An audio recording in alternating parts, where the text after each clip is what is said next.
Mga buhayan, nagkagulo-gulo na.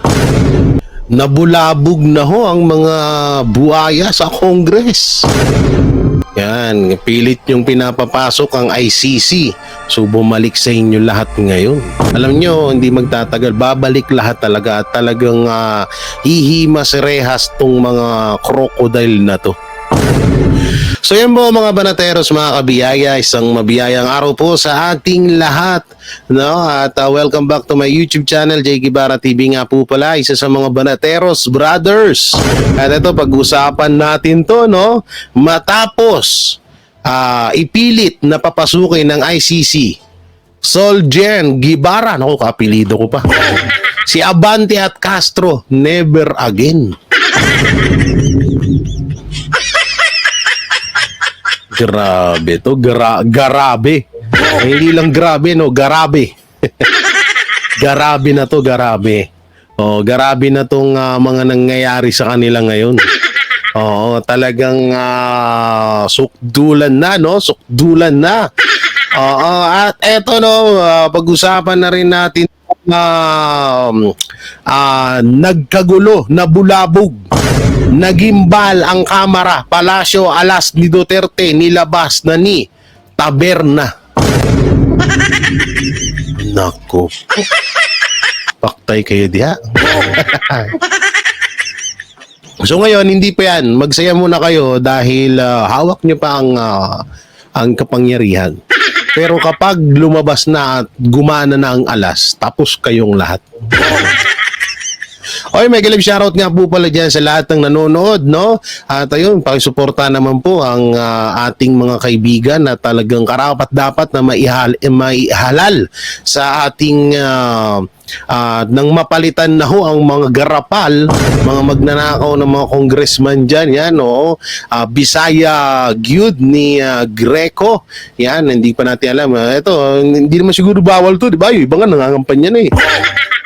At Ipanaw, Sambayanan, party list nila attorney at Doc Lorraine Badoy, siyempre Pastor Apollo Kibuloy, no, sa Senado. Grabe to. Siyempre, andyan din sila Mocha Uson sa Maynila, sa District 3 ba yun, no? Hindi ako nagkakamali, nakalimutan ko naman gumawa ng script. Siyempre yung mga Duterte, kahit hindi ko naman na-promote ang mga Duterte, yung party list nila Pulong, sure naman mananalo yan eh. No, alam nyo naman yan eh, matik na sa atin yan eh, no? Oh, at mega love shoutout sa patuloy na sumusubaybay sa Banateros Brothers. At ang pakisubscribe nga po pala ang YouTube channel ng bagong YouTube channel ng SMNI, ang DCR 1026 News. Yan, pakisubscribe po ang kanilang YouTube channel. Baka yung iba po nandun po kasi may kapartner mo sa balita, so wala na ho yun. Meron pa naman po, pero mas kadalasan nung silang nag-upload dyan sa channel na DCAR 1026 News. Yan, pakisubscribe naman po. At syempre, bago natin din to simulan, don't forget to like, share, comment, and subscribe sa ating YouTube channel. Pakipindot na lang din po yung bell button para lagi tayo updated sa ating mga video araw-araw. Alam niyo yung pag-like, pag-share, pag-join nyo sa aming mga join button ng mga Banateros Brothers at ng ibang mga Duterte vloggers at yung super thanks, napakalaking tulong po at napakalaking bagay po para sa aming mga YouTube channel. So eto na nga, simulan na natin. Alam niyo tong si Kabeni talaga medyo talagang umaano na tong hinayo na to nung hinayo. Oo, ito, asan na ba? Asan na? Oy. Where are you? Asan yung Kabeni? Hindi ko nakita yung kay Kabeni, ha? Ano, wala? Asan yung kay Kaya to pala? Oh, ito. Nawala yung kay Kabeni. Oh, Kabeni, huwag kang mawawala. Oh, Kong Abante at Castro napahiya kay Solgen Guevara matapos piliting papasukin ng ICC sa Pilipinas. Kung ang pinaglalaban nyo human rights, si dating Pangulong Duterte naman ay human lives. No, magandang pag-usapan to, no? Ito, hindi alam nyo, Excited na rin ng taong bayan na kapag natapos na ho yung kapangyarihan ng mga ulupong na ito, excited na po ang taong bayan na kung paano sila bumaliktad muli sa mga Duterte. Kasi babaliktad at babaliktad tong mga to. Ganito ang mga ugali nitong mga to eh. Kapag kung saan yung may pakinabang, doon sila. Pero pag natapos na yung pakinabang nila, to yan, tapos na yung pakinabang nila sa mga Duterte. Kaya todo sip-sip sila sa mga Marcos. So hindi na rin yung bago, talagang gawain na ng mga politiko yan. Hindi na bago sa atin ng mga Pilipino yan na makasaksi tayo ng ganyan dahil paulit-ulit na hurin na talagang nangyayari yan. Samantalang ito, pag-usapan natin to, no? Ewan ko ba kung ano pa ba tong ano dito sa ICC na to? Ang dami niyong pakulo. Ang dami niyong pakulo. Ewan ko ba kung hanggang saan yung pakulo niyong yan. Hindi sa totoo ako nagsasawa na rin din po ako na paulit-ulit kong sinusupalpal, binabara itong mga hinayu na to, mga hinayu. Oo. Paulit-ulit na lang yung topic, yung abot dito, pero kailangan din natin itama yung mga ganitong mga ginagawa nitong mga anti-Duterte na to dahil anong silbi natin bilang DDS, bilang banateros kung hindi natin man lang mapagtanggol ang mga Duterte, di ba? So dito kay si Kabeni naman, wala naman akong personal na galit dito. Sadyang may mali lang talaga kasi kayong ginagawa eh. No? Ang taong bayan naman hindi naman basta pupuna ng isang pagkakamali yan kung wala naman nakikitang pagkakamali sa inyo. Kasi dati, kung babalikan natin yung dating Congress, dating Senate hearing, House hearing, is talagang katanungan at boses ng taong bayan yung nananalaytay nung mga panahon na yon. Pero sa panahon ho ngayon, sarili nilang desisyon at opinion lamang ang umiikot sa bawat hearing na yan. Bakit? Opinion ba ng taong bayan tong about sa ICC? Na kailangan tayong pakialaman ng ibang bansa na may sarili naman tayong batas dito sa Pilipinas? Hindi opinion ng ano yun, hindi kagustuhan ng mga Pilipino, may pride ang mga Pilipino. Ayaw nating magpasakop at ayaw nating magpa-under sa ibang bansa. Kaya nga maraming nakikilalang mga Pilipino sa iba't ibang bansa at sa iba't ibang larangan eh. Oo, dahil gusto rin natin na makilala tayo sa sarili nating mga paa, sa sarili nating pagsisikap. Kaso, etong mga hinayu, yung mga hinayupak, parang gustong-gusto laging magpatulong sa Amerika. Gustong-gusto magpatulong sa ibang bansa. Na kaya nga masasabi nating hindi ito talagang opinion ng taong bayan. Hindi to opinion, hindi to kagustuhan ng taong bayan. Kaya nga napakapangit na ho ng Congress ngayon dahil yung yung sa kagustuhan na lang nila, kagustuhan nilang papasukin ng ICC, ba't kagustuhan ba ng mga Pilipino? Hindi naman. So ibig sabihin kagustuhan nila yan kasi nga para maka-sip-sip tayo, sip-sip sila kay The Junior. Diba? O ngayon, kaya nga yung sinabi ni Doc Lorraine Badoy na wala na talaga hindi na okay sana kung boses ng taong bayan yan, kung kagustuhan ng taong bayan yan, hindi. Hanggang ngayon mahal na mahal ng taong bayan ng mga Duterte. Kaya napakalabo nitong mga pinaggagawa nila ngayon.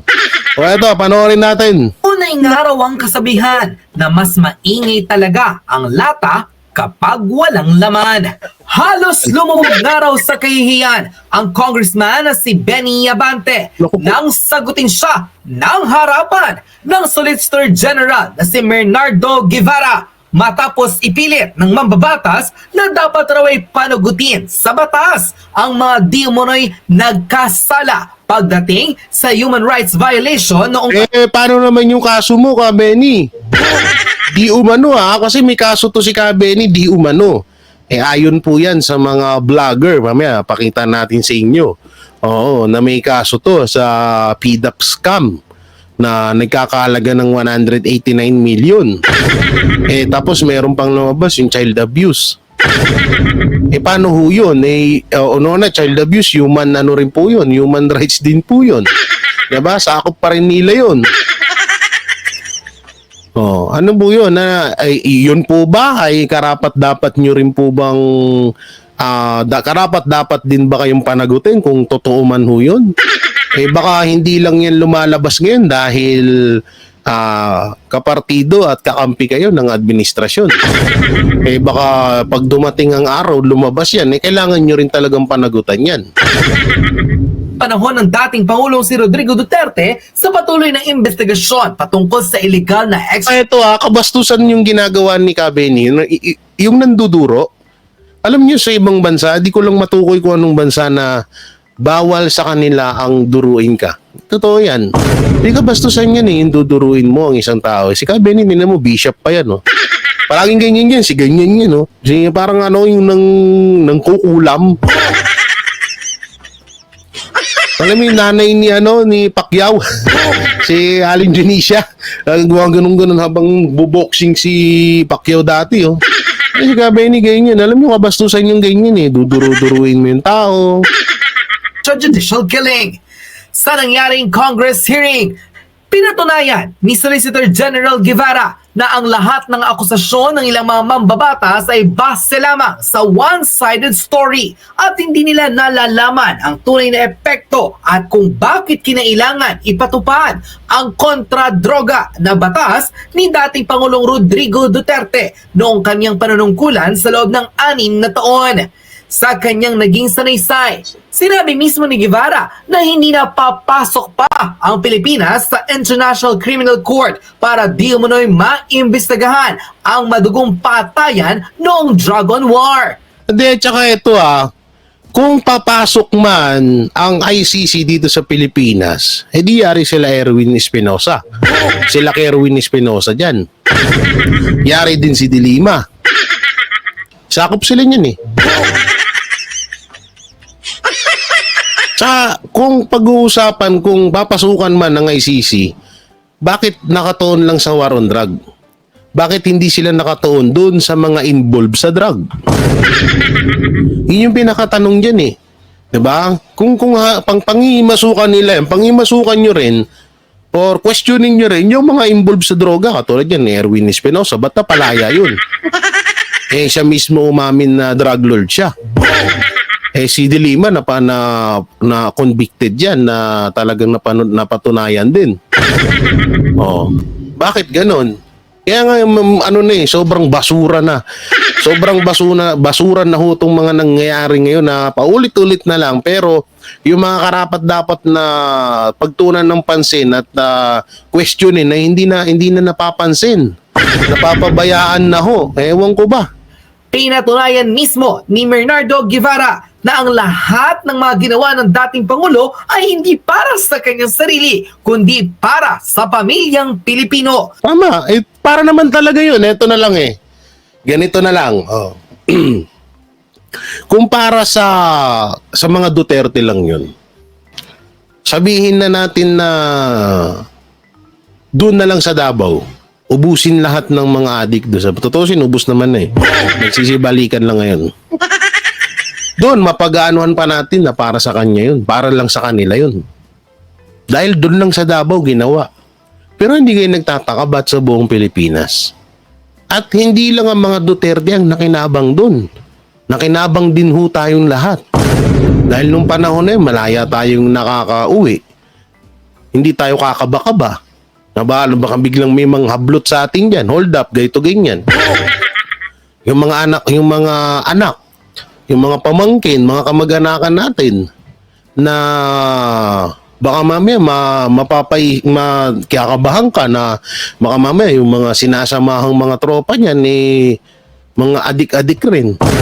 Hindi, lahat naman tayo nakinabang nun. Hindi lang sa mga Duterte. Yun yung pilit nilang pinapalabas na kaya nila kine-question yung about sa war on drug dahil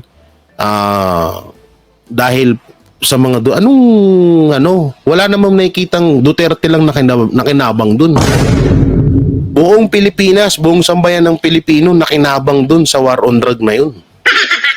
Depende na lang sa mga adik. Nasupal pa rin ang representative ng ACT teacher na si Franz Castro matapos tila umepal sa nasabing pagdinig at pilit na sabihing panagutin dapat ang dating Pangulo sa naging patayan noong kanyang administrasyon. Wow, kapal mo! Ang kapal mo, Franz! Ang kapal mo naman, Dudong. Kapal mo na. Ang kapal naman ito ni Franz. Ikaw pa talaga nagsalita. Ba't ikaw hindi ka nananagot doon sa kaso mo? Partida, convicted ka, ha? O bakit ikaw nandiyan ka pa nga sa hearing? O baka sabihin mong fake news ako. Hindi ako fake news. Nilabas yan mismo, convicted ka. Nabalita yan. Eh bakit ikaw hindi ka nananagot?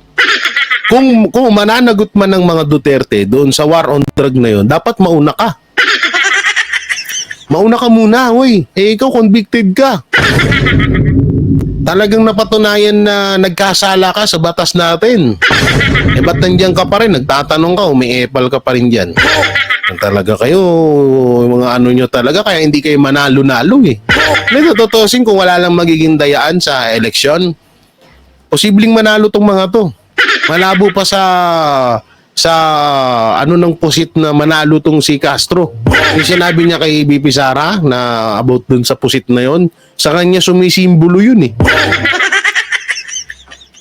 Ngunit diretsa ang sagot ni Solicitor General Bernardo Guevara kung ang pinaglalaban ng mga mambabatas na ito ay human rights. Ang ipinaglalaban naman ng dating Pangulong si Rodrigo Duterte ay human lives. Mas importante kesa sa karapatan ng mga di umunay minsan ang nagbenta, gumamit at pusher ng mga ipinagbabawal na gamot.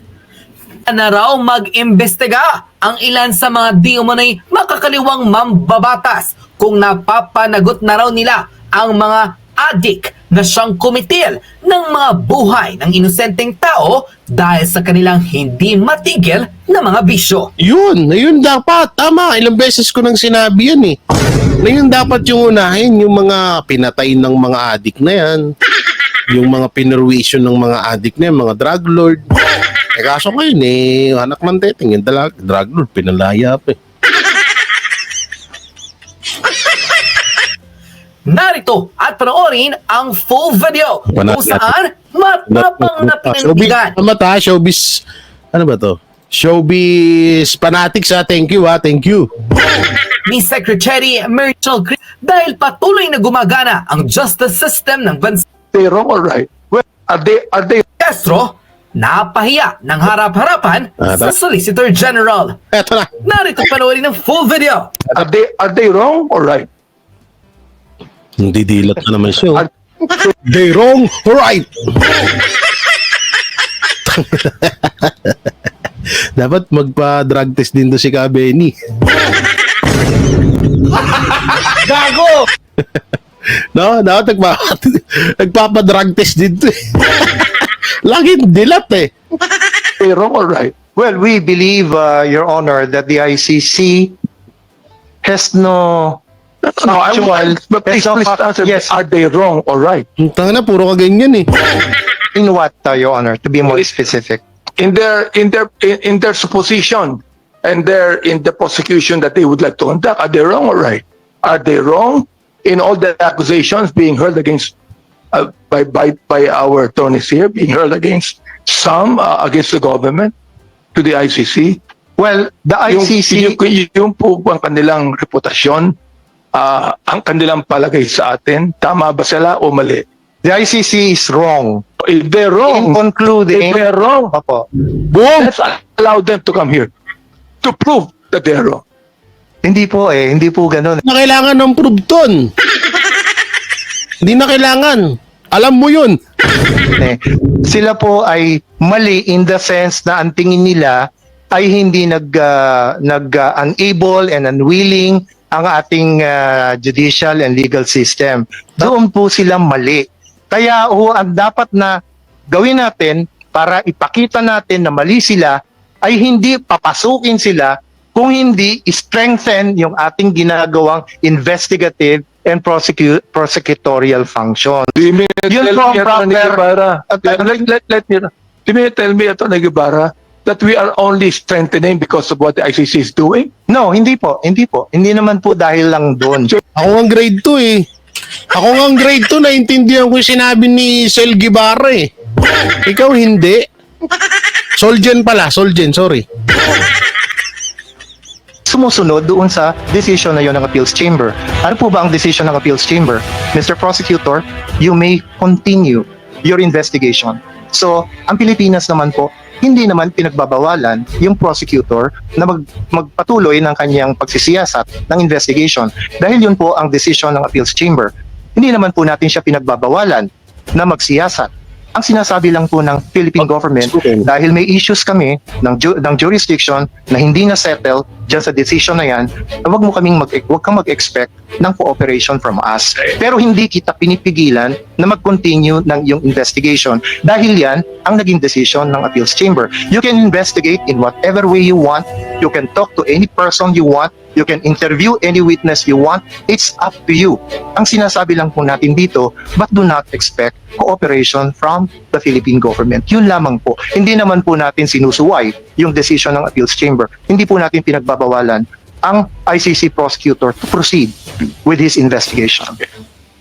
Hindi ba isa sa mga issues ng Pilipinas doon sa appeal ay gusto nating pagbawalan ang investigasyon ng ICC prosecutors dito sa loob ng bansa? Sinasabi po kasi natin ay hindi admissible yung kaso dahil nga po ang may primary responsibility to investigate ay ang sarili nating national institutions. Kaya po hindi tayo pumapayag na sila ay mag-investigate. Pero ganyan nga po ang naging decision. Kaya po sige, di mag-investigate kayo kung gusto niyo mag-investigate. Kung mag-investigate hanggang dito sa Pilipinas. Opo, syempre. Siyempre, ha? Pag ang gusto lang din sabihin, Congressman Lagman, can I just make it clear in relation to what you were asking? Kasi hindi masyado malinaw sa akin eh. So yung pinag-uusapan natin ngayon na Solicitor General na ayaw makipag-cooperate ng Philippine government sa ICC pero pinapayagan sila mag-imbestiga. Yun ba ang gusto mong sabihin? Yes, hindi naman po natin pinagbabawalan na mag-investigate yung prosecutor dahil yun po Therefore, naniniwala din kayo na may jurisdiction ang ICC na mag-imbestiga kahit na hindi mag-cooperate ang gobyerno. kahit po hindi makipag-cooperate ang government. Ang basihan po kasi ng lack of cooperation ay dahil nga po until now ay china-challenge pa rin natin ang jurisdiction ng ICC dahil po hindi niya na exercise yung jurisdiction na yon sa tamang panahon. Hanggang ngayon po ay yun ang ating pinapangatawanan. At wala pong aspeto yung decision ng Appeals Chamber tungkol doon. Kaya hanggang ngayon po yun ang ating mine-maintain. So, ibig sabihin na firm pa rin kayo sa inyong paniniwala na dahil lang sa nag-withdraw ang Philippine government noong panahon ni President Duterte ay dapat hindi mag-cooperate ang Philippine government at dapat hindi mag-imbestiga ang ICC. Hindi po. Ang sinasabi po namin, there is no legal duty on the part of the Philippine government to cooperate. Yun lamang po ang sinasabi namin. okay? Maliwanag naman yun, Mr. Chairman, na ang sinasabi ni Solicitor General, pwedeng mag-imbestiga ang ICC, conduct the preliminary investigation. Hindi yata nagigits ni Abante yun. Di alam nyo, napakaliwanag. Ako against din ako dyan sa ICC na yan. Na hindi dapat talaga mangialam yan. Pero pinapaliwanag nga dito na okay silang mag-imbestiga pero huwag silang pumasok. Kaso hindi nagigits ni Castro tsaka ni Abante, pare-pare silang tanga. Dito, makalagay ko, dito naman ang mga ebidensya, dito yung mga testigo, ha? Pero ang gobyerno ay hindi mag-cooperate sapagkat wala silang legal duty. Saka ito, malinaw na sinabi dyan ni Marcos Jr. na hindi niya daw papasukin yung ICC dito at pinapangako niya yan. Sinabi niya yan sa interview na nabalita yan saan sa mainstream media. Ngayon, pag pinapasok ang ICC, hinayaan na po pakialaman tayo dito, yung batas natin, ibig sabihin, sinungaling siya. Diba? Ibig sabihin, sinungaling siya. Diba? Yun eh. Kahit nalangaw to, nandito na naman sa kwarto ko. Oo, mamaya ka sa paktay ka sa akin. Bukas. Samantalang ito, panoorin mo natin itong panayam ni Abante dito sa panayam ni Abante dito sa tawag dito sa kanyang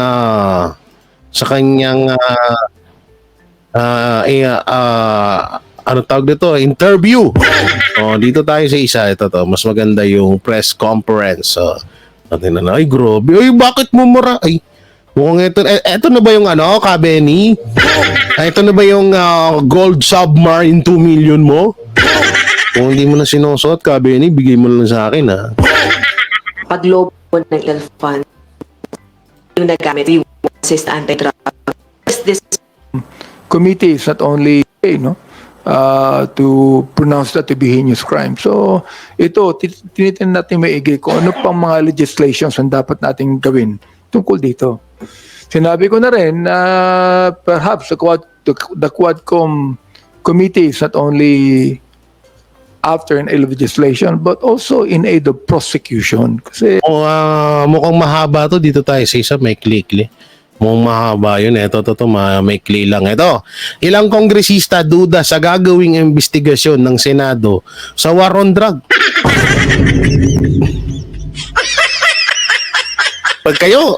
Pag kayo hindi kayo pinagdududa, ba't duda na naman? So kinakalaban ng Congress ang Senado pala ngayon.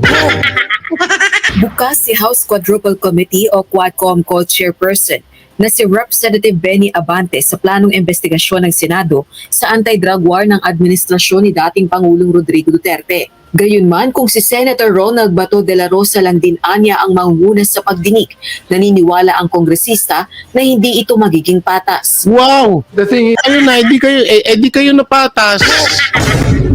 Kayo na lahat. Hindi kayo napatas. Hindi namin may pagtalo. gago! Anak ng teteng, pag sa inyo patas, pag sa Senado hindi. Dahil nandun si Senator Bato, Senator Robin, Senator Bongo, ganun ba? So ibig sabihin, dyan sa inyo is talagang mapagkakatiwala ang Congress kaysa sa Senado. Ganun ba ka, Benny? So ibig sabihin, sa madaling salita, mas papaniwalaan namin ng Congress kaysa sa Senado. Alalahanin mo Kabeni, national ang Senate hearing. Yung sa inyo, ano po ba yan?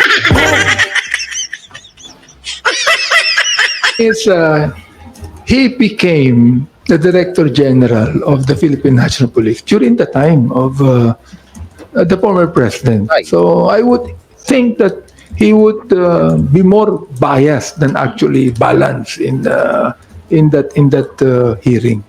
Kapag naman ang mukha nito. Akala mo naman siya, nasa patas siya. Na nang inihayag ni Senator De La Rosa na chairperson ng Senate Committee on Public Order and Dangerous Drugs ang balak nitong pagsagawa ng parallel drug war probe. Bago nahalal sa Senado, si Senator De La Rosa ang nagsilbing hepe ng pambansang pulisya nang ilunsad ng Administrasyong Duterte ang gyera kontra iligal na droga. Sa ilalim ng drug war, may ipinatupad umanong reward money para sa mga pulis na makakapatay ng drug suspects batay sa pahayag ni retired police colonel at dating Philippine Charity Sweepstakes Office General Manager Royina Garma. Bukod kay Senator Bato, nadadawit sa umano'y issue sa cash reward system ang dating Special Assistant to the President at ngayon Senator Christopher Bongo. Ayon naman sa Quadcom, susubaybayan nilang mabuti ang gagawing pagdinig ng Senado, lalo na kung dadalo rito si dating Pangulong Duterte. Very good. May partner na kami sa Senado when it comes to investigation. Maglo-launch sila ng sarili nilang investigation. Senator Bato, doon po sa magiging pagdinig ng Senado, lalo na siya mismo po yung nadidiin sa issue ng war on drugs. Hindi. Wow! Sino yung tatanong? Parang si Franz Castro, no? Kaboses no? Ano kaboses? Dinig ng Senado, lalo na siya mismo po yung nadidiin sa issue ng war on drugs. Hindi. Ayon naman kay House Deputy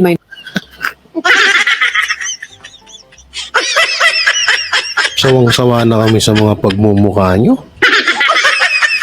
Tangina, lakas ng loob nyo. Samantala nga kayo, convicted. Minority Leader, ACT Teachers Party List Representative Franz Castro. Gusto lamang guluhin ni Senator Bato ang investigasyon na isinasagawa ng Quadcom at maghasik ng fake news. Ay, ay, lang po. Tindi mo? Tindi nitong mga to, no? Ang lakas ng loob nilang makapagsalita ng ganun. Akala mo napakalilinis sa mga putang ina. Gago! Diba? Akala mo napakalilinis eh na hindi, dapat ganito, dapat ganito, ganyan. Kasi baka ilihis lang. Tindi. Parang alam niyo sa totoo lang, nananawa na nga talaga ako dito sa mga to kasi wala, pakapalan na lang talaga ng mukha eh. No, pakapalan na lang talaga ng mukha ang nangyayari ngayon, no? Ganun kalupit.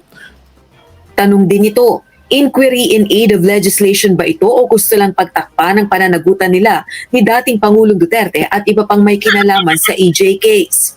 Anya, bakit ngayon lang din sila mag-iimbestiga? Nagpaalaala naman si Kabataan Party List Representative Raul Manuel na kung matutuloy ang kaparehong investigasyon sa Senado, hindi ito dapat magamit bilang pananggalang ng Ngayon talagang labasan sila, no?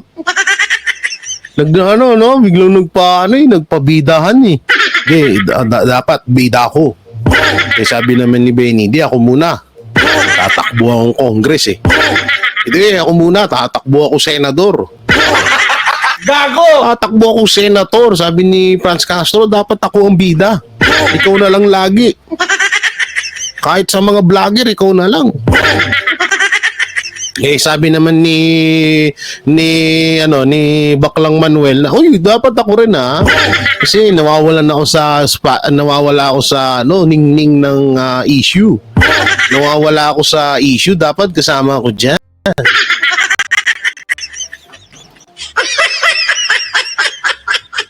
Ay, naku.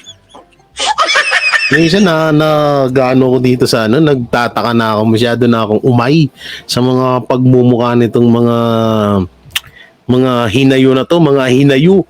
Oo, mga sobra yung sobra. Samantalang hindi naman na importante yung sinabi ni Raul Manuel na yan.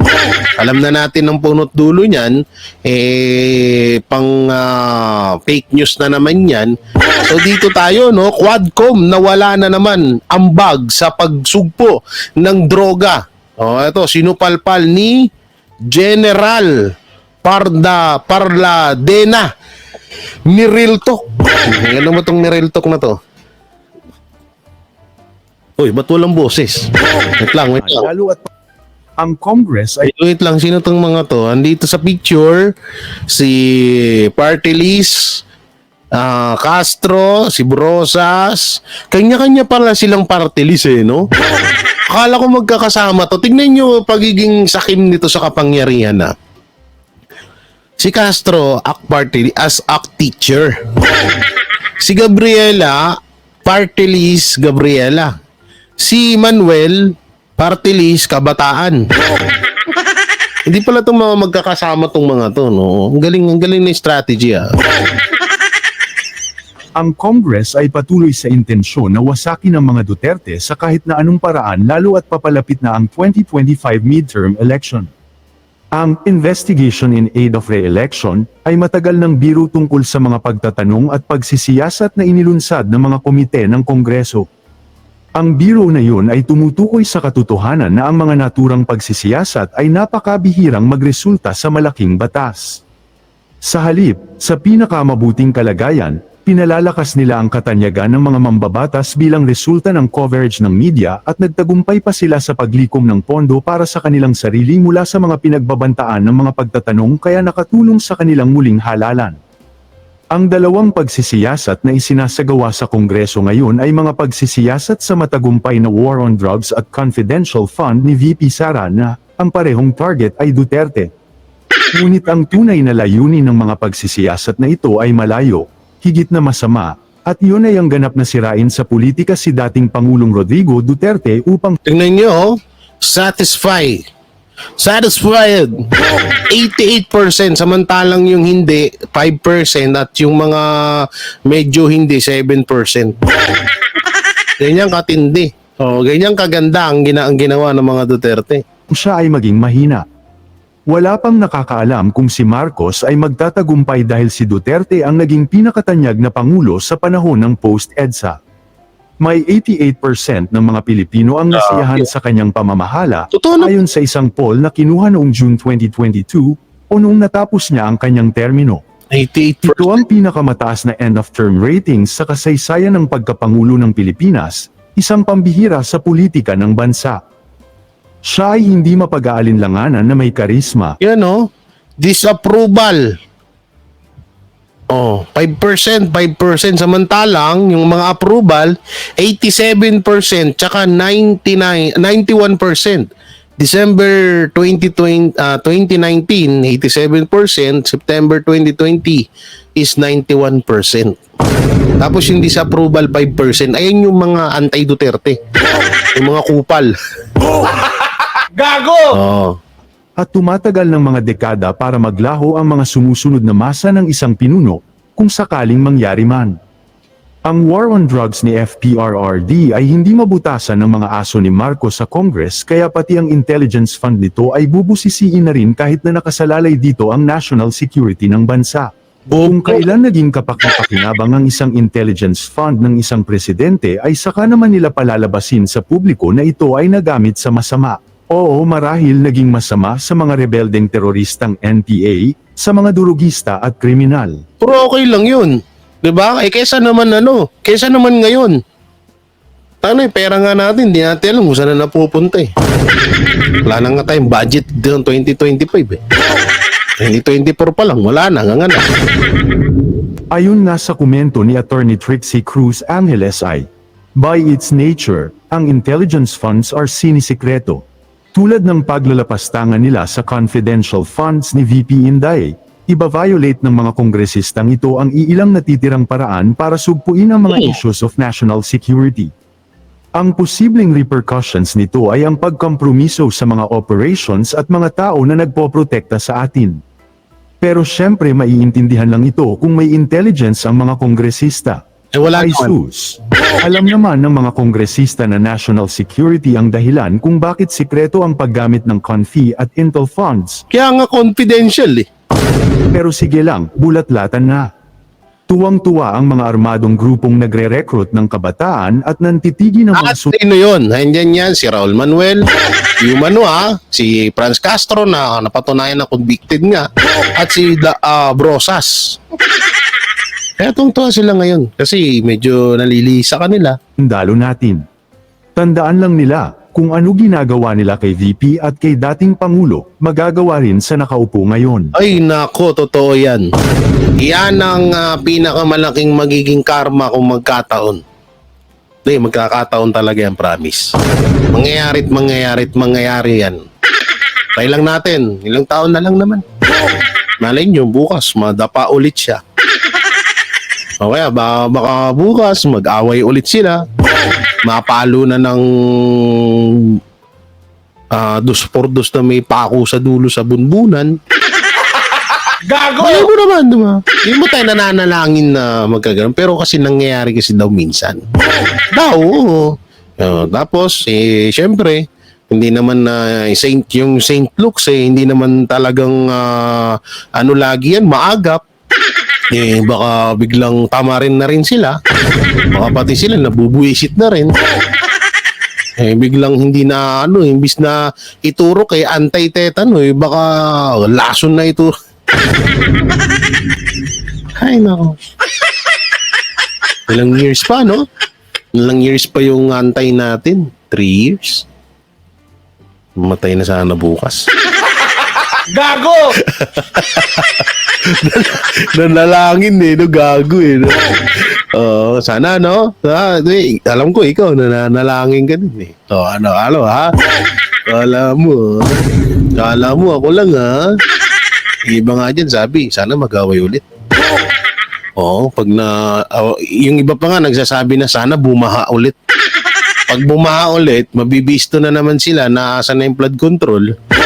Siyempre, mawiwindang ang mga untak, mag-aaway ulit yan. Pag nag-away, nagkapaluan, ayun na, baka last na yun. Gago! Ay, naku.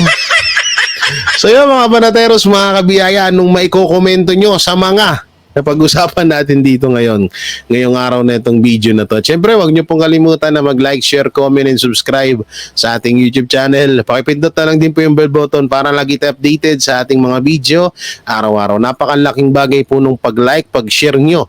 At para na rin po malaman ng iba pa natin mga kapwa Pilipino, lalong-lalo na ang mga OFW na minsan ay nakakaligtaan at minsan ay hindi na-check ang ating YouTube channel para maka-update po sila ng mga bagong balita at mas lalo pa nilang